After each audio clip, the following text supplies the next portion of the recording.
একটা কথা তোমাদের সবাইকে শুনতেই হবে। কথাটা আমার কথা নয়, ওনার বলে যাওয়া কথা। ওনার একটা ইচ্ছের কথা বলতে আমি আজ এখানে এসেছি। আমার মনে হয় যে মৃত মানুষটি জীবিত অবস্থায় একটা ইচ্ছের কথা বলে গেছে, সেটা আমাদের পূরণ করা উচিত। সেই ইচ্ছের মর্যাদা দেওয়া উচিত। আর সেই কথাটা কাছের জনদের জানানো উচিত। আমার তো আলাদা করে কোনো অধিকার নেই। আমি সেই ইচ্ছেটা একা প্রয়োগ করতে পারবো না, যদি না তোমরা সহমত হও। কি ইচ্ছের কথা জানিয়ে গিয়েছিল তোকে? উনি না থাকলে আমি যেন পুবলুকে আমার কাছে রাখি। হোয়াট? কি বলতে চাইছিস তুই? তুই অনুজকে আমার থেকে কেড়ে নিয়েছিলি, এবার এবার পুবলুকে আমার থেকে কেড়ে নিবি তুই? লজ্জা করে না? লজ্জা করে না তোর? এত বড় একটা কথা নিয়ে তুই এখানে এসেছিস? পুবলুর মা নেই? ওর মা থাকতে পুবলুকে কেন তোর কাছে দেবে? তোর টাকা চাই? কত টাকা চাই বল, কত টাকা চাই? পুবলুকে দেখার জন্য মাসে মাসে তোর টাকার প্রয়োজন, তাই তো? টাকার কোনো দরকার নেই আন্টি, টাকা পয়সা লাগবে না। এমনি তো আমার বাড়িতে একটি মেয়ে আছে, আমি যার দায়িত্ব নিয়েছি। পুবলুর দায়িত্ব নিতে আমার কোনো আপত্তি নেই। তোমাদের যদি ইচ্ছে থাকে, সবার যদি মত থাকে, যদি সবার কোনো অসুবিধে না থাকে, আমি তৈরি আছি। আর ইচ্ছেটা যেহেতু ওনার ছিল, তাই আমি জানিয়ে গেলাম। আমি কারোর কাছে থাকবো না মামুনি, আমি শুধু তোমার কাছে থাকবো। এভাবে বায়না করতে নেশো না। তোমার মা যদি রাজি না হয়, আমি কি তোমাকে জোর করে নিয়ে যেতে পারি বলো? পারি না তো। তোর মনে হচ্ছে আমি রাজি হব? না, তোর মনে হচ্ছে যে এত কিছুর পরও আমি রাজি হব? তুই তো আমার সব শেষ করে দিয়েছিস কুর্তি, সব। অনুজ আর আমার জীবনে নেই। এখন আমার এই অনুজের শেষ স্মৃতি, আমার একমাত্র সম্বল, তুই পুবলুকেও আমার থেকে কেড়ে নিতে চাইছিস। তোর কি মনে হচ্ছে? তোর মনে হচ্ছে যে আমি এটাতে রাজি হব? তুই অনুজের নামে মিথ্যে কথা বলে এখন পুবলুকে আমার থেকে কেড়ে নিতে এসেছিস? কি আশ্চর্য! অনুজ কি জানতো যে ও মরে যাবে, যে তোকে এই কথাগুলো বলে যাবে? ওটি এখানে কেউ তোর কোনো কথার কোনো দাম দেবে না। আর এ কথাও তো সত্যি, ওর মা থাকতে, ওর পরিবারের লোকজন থাকতে, ওর বাচ্চাকে তো তুই নিজের কাছে নিয়ে গিয়ে মানুষ করতে পারিস না। তাই বলছি, যদি যদি অনুজ তোকে এই কথা বলে গিয়েও থাকে, তাহলে সেটা তোর মধ্যেই রাখ। আমার মনে হয়েছে ইচ্ছের কথাটা তোমাদের সবাইকে জানানো উচিত। বাকিটা তোমাদের বিবেচনা। এটুকুই আমার এখানে বলার ছিল, আর কিছু বলার নেই। আর কোনো কথা নেই আমার। আর কোনো কথা নেই, তাই তো? কোনো কথা থাকবে কি করে? কি করে থাকবে বল? সবটা তো শেষ করে দিয়েছিস তুই। শোন গুড্ডি, আমি তোকে একটা কথা বলে দিচ্ছি,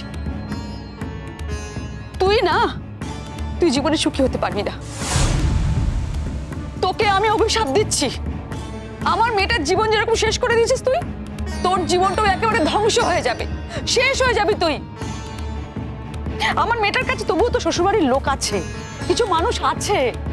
তোর কাছে তারাও থাকবে না, তুই একদম একা হয়ে যাবি, কেউ থাকবে না তোর সঙ্গে। তেমন দিন যদি আসে, তাকে ঠেকানোর উপায় তো আমার নেই আন্টি। আমি সেটাই গ্রহণ করব। আমি আসছি। যদিও মেডিকেল রিপোর্টে লেখা আছে কার্ডিয়াক অ্যারেস্ট, তার আগে অবশ্য ছেলেটা জ্বরও হয়েছিল।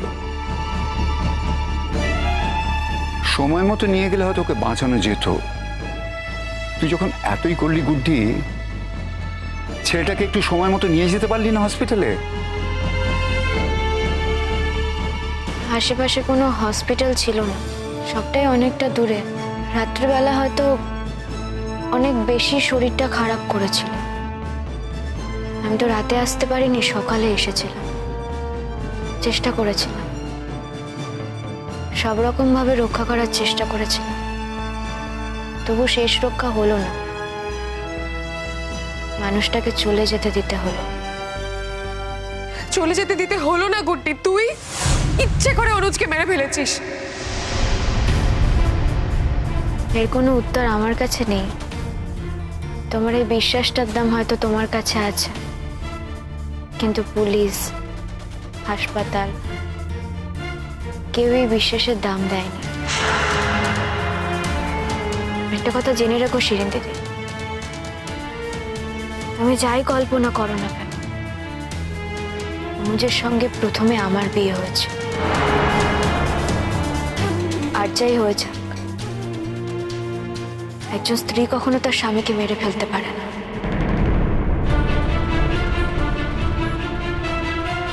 তোমার কথা অনুযায়ী তো অনুজের সঙ্গে আমার খুব ভালো সম্পর্ক ছিল,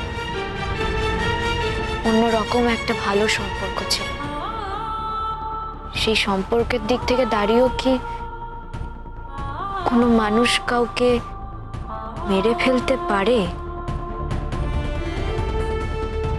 অনুজ যেমন তোমার স্বামী, তেমনও আমারও স্বামী। এই কথাটা আমি কখনো ভুলবো না। এটা আমার অন্যায় হতে পারে, অবিবেচনা হতে পারে, কিন্তু এটাই চরম সত্যি। আমি আসছি। মামুনি আমি তোমার সঙ্গে যাবো। মামুনি মামুনি আমি তোমার সঙ্গে যাবো। মামুনি মামুনি ওকে নিয়ে চলো। মামুনি আমাকে ছেড়ে যেও না। মামুনি আমার কথাটা শোনো। মামুনি আমাকে নিয়ে চলো। মামুনি আমাকে নিয়ে চলো। মামুনি আমার কথাটা শোনো। মামুনি তুমি ভালো থেকো, খুব ভালো থেকো। পুবলু, তোমার সাথে হয়তো আমার আর কোনোদিনও দেখা হবে না। একদিন তুমি যখন অনেক বড় হবে, যদি তোমার গুড্ডি মামুনিকে মনে থাকে, আর যদি ততদিন আমিও বেঁচে থাকি, মনে করে আমার কাছে এসো। কিন্তু খুব ভালো থেকো। সবাইকে বলছি আমি আসছি।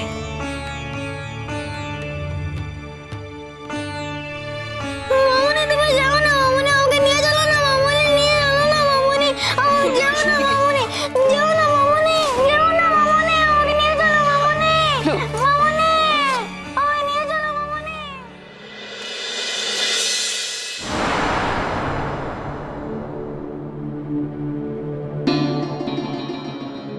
ওই তো গুড্ডিমা এসে গেছে। কি ব্যাপার গুড্ডি, তুমি নাকি ও বাড়ি গিয়েছিলে পুবলুকে আনার জন্য, দিল না? পুবলুকে আনতে যাইনি, অনুজ যা চেয়েছিল তা বলতে গিয়েছিলাম। বাবা, এতদিন অন্তত সকলের সামনে লজ্জাটা ছিল অনুজকে স্যার বলতে। এখন অনুজ মারা গেছে বলে আর স্যারটুকুও বলছো না। এই বেহায়া মেয়ে কিন্তু তুমি গুড্ডি। যুদাজিৎ, আমি তোমাকে একটা রিকোয়েস্ট করেছিলাম, সেই রিকোয়েস্টটুকু তুমি মানতে পারলে না। কি বলো তো? আমি এই বাড়িতে একটু পিসফুলি থাকতে চেয়েছিলাম। তুমি কি করে শান্তি পাবে বলো তো গুড্ডি? তুমি তো তোমার চারপাশের কোনো লোককে এক সেকেন্ডের জন্য শান্তি দাও না, তাহলে তুমি আশা করো কি করে যে তুমি শান্তিতে থাকবে? তোমার লজ্জা করলো না? ওই বাড়ি, যেই বাড়ির লোকগুলো অনুজের চলে যাওয়ার জন্য তোমাকে দায়ী করে, শিরিনের জীবন ধ্বংস হওয়ার জন্য তোমাকে দায়ী করে, তা সত্ত্বেও তুমি ওই বাড়িতে নাচতে নাচতে চলে গেলে কেন? আচ্ছা তুমি আমাকে একটা কথা বলো তো, এটা তো ওর নিজস্ব সিদ্ধান্ত, একদম একান্ত সিদ্ধান্ত, এর মধ্যে তুমি কেন মাথা গলাচ্ছ? আজকে এই মেয়েটা আমার ছেলে জীবনের সঙ্গে জড়িয়ে আছে বলেই এতগুলো কথা বলতে আমি বাধ্য হচ্ছি। কোনো রাস্তার মেয়ে হলে কি আমি কিছু বলতাম? রাস্তায় তো কত মেয়ে কত কিছু করে, আমি কি বলতে যাই সবাই? অনেক বাড়াবাড়ি করেছো। আমার এই বাড়িতে থেকে অপমান করার দুঃসাহসটা আমাকে আর দেখাবে না। আমি শেষবারের মতো বলে দিচ্ছি। কি বললে তুমি? দুঃসাহস আমার? তুমি এত বড় অপমানটা আমাকে করলে? এত জিৎ, তোর বউ এটা বললো আমাকে, তোর সামনে দাঁড়িয়ে এই অপমানটা আমাকে করলো জিৎ। তুমি বা কেন ওর সঙ্গে এত কথা বলতে যাচ্ছ মা? আর তাছাড়া ও তো বলেই দিয়েছে এটা ওর বাড়ি, সত্যিই তো এটা ওর বাড়ি, ওর বাড়িতে ওই ঠিক করবে ও কিভাবে থাকবে না থাকবে। ও এখন এটা ওর বাড়ি হয়ে গেল। ঠিক আছে, তাহলে তোকেও ছেড়ে দিক না, তোকেও বলুক এখান থেকে চলে যেতে। আমাকে ছেড়ে দিতে ওর এক বিন্দুও সময় লাগবে না। ও তো আমাকে বলেই দিয়েছে যে ও আমাকে কোনোদিনও ভালোবাসেনি, ভালোবাসতে পারবেও না।